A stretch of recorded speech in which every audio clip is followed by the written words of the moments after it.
don't even know the name of this place. What's the name of the restaurant? What is that? Los Paisanos. And so we're going to have Los Paisanos. So tonight we have 4 readers, and we're going to have a little open mic if we have some people with poems. Our first reader tonight is Araceley Gonzalez. She's a fiction writer and a teacher. She was raised in Salinas, California, where she drew inspiration from the row fields in her horizon. She earned an MA in English from San Francisco State University and is co-founder of Fish Soup, an all-women cross-genre writing workshop. Her writing has appeared in various journals, including Suspect Thought, a journal of subversive writing. Let's welcome Araceley.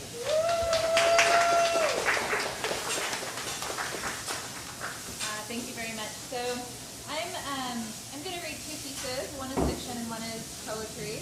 And I've had chronic migraines my whole life, but so some years are good years and some years are bad years, and this has been a challenging year with migraines. So the second piece I wrote specifically for my students. So I'll start with the first piece. Old Stage Road.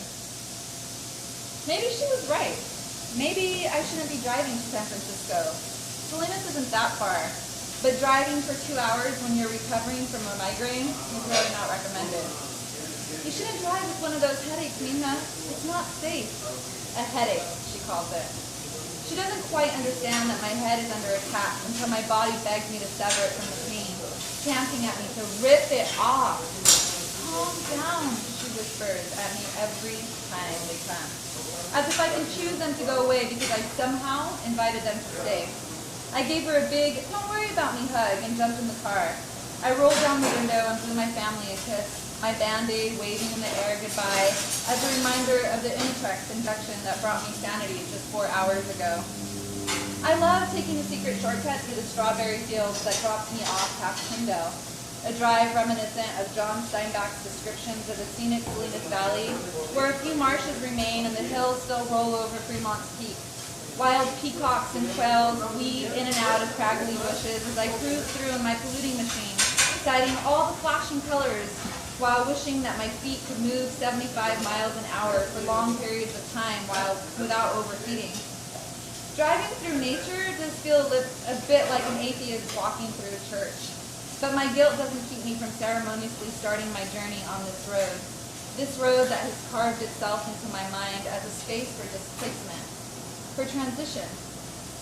Home is a lot like the soft dirt road that invites me to slow down and meander in its simplicity and natural warmth, yet also paves the way to the fast-tracked freeway that pulls me along to a world of movement and social progression and drops me off at a city which is colored with perspectives and shaped different homes.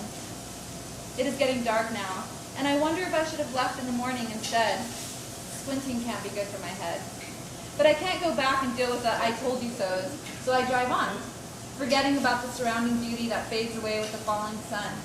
I had just read a book that quoted Salman Rushdie, and his words echo in my mind as I think about leaving my family and curling up in my San Francisco bed. Everyone has 2 dreams, one of home and one of leaving.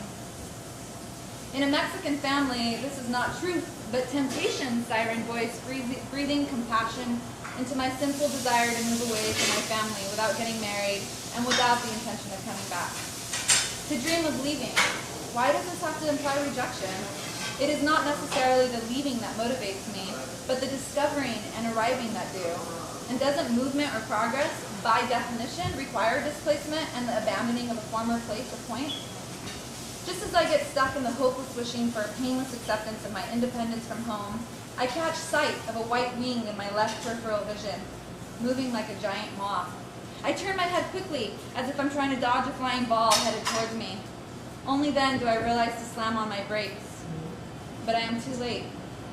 The thump cracks my windshield and ricochets off into the side of the strawberry fields. There are no cars behind me on this barren road, so I don't bother pulling off to the side.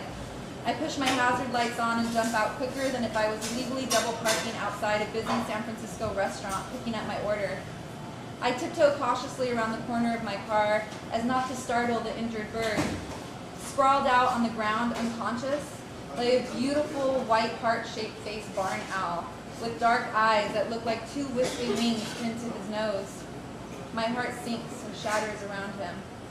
The shards of light from the streetlight begin to pierce my vision, and I too collapse to the ground, my hair falling over the owl like an oversized blanket with stringy holes.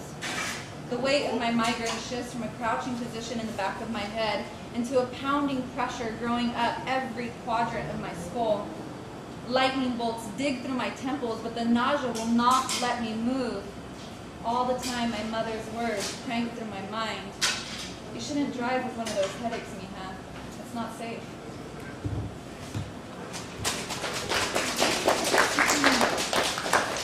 So my second and last piece is a different perspective again on migraines, and this is all from when I have migraine attacks. Things you think about. And this is the one that I wrote for my students this year. It begins with a quote from Vice magazine. Pity is really just a form of self-love. Migraine showers.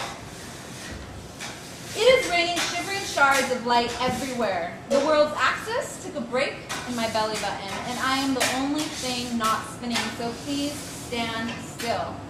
I wear a blindfold to tiptoe through a minefield of beatings to my skull, but this is just a story of a headache gone wrong, a memory exploded, random thoughts I'm emoting. Narrative arcs, they will say, give life to a story. Arcs within arcs surprise us with color in midair. Turn minutes into moments, mathematically translates our heartbeats into a series of colored mini-arcs.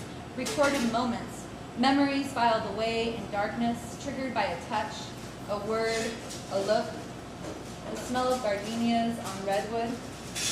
Blue velvet warmed by a window's touch. A dropped shoulder on a sunny afternoon.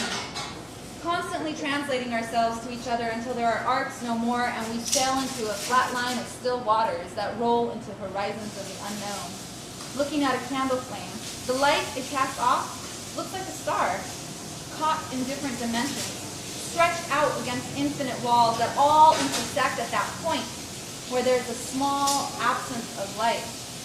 Darkness, like the center of eyes no longer willing to try. If we were white light, holders of all hues, would we fight to be our favorite colors? Thoughts about light and darkness and silence keep flooding my mind. I keep thinking about silence, which isn't silent at all, and hosts all the insides that are too big to wear, so we use funnels, fine tips, a chef's tongue, a writer's pen, an artist's paintbrush, an athlete's ball, a carpenter's hammer, the yogini's breath, or a violin bow. What if the Big Bang happened simply because that primeval atom bore a wild proton that dared to wander outside of itself, bored with the nucleus of its atomy womb, broke the walls of its electronic orbit, and boom, life began? What if one day God grew and forced us to catch up? What if Buddha could not find a cause for love and called this effect an illusion? What if the Greek gods told us we must venture to find our voice in the siren's call? Or if Mother Earth advised us that the recipe for life with a capital L is that all of us ingredients already exist in us already. Boom, boom, boom, the fire is on and I am cooking, where we mix freely and turn up the heat that boils our brain and simmers the heart to the top until it flows through every energy channel, like an electron with a charge to the body, like a candlelight looking for more, dancing off its wick, a sweet melody, trickling into the silence, raining, pouring water over my head, into a shower of random thoughts and dark gestures that slow to a melting pace, until a single star slips off my blindfold and pulls Neptune's trident from my neck, brushes its hand over my face to part the clouds behind each iris and lets me see Osiris cry silent reams of nature, time foretold to behold a mother's call, a brother's voice, a child's embrace. The mini arcs from here to there, from then to now, from me to you. Translations in 2 points of darkness that makes me think all this love we generate for each other, it gives light somewhere to go.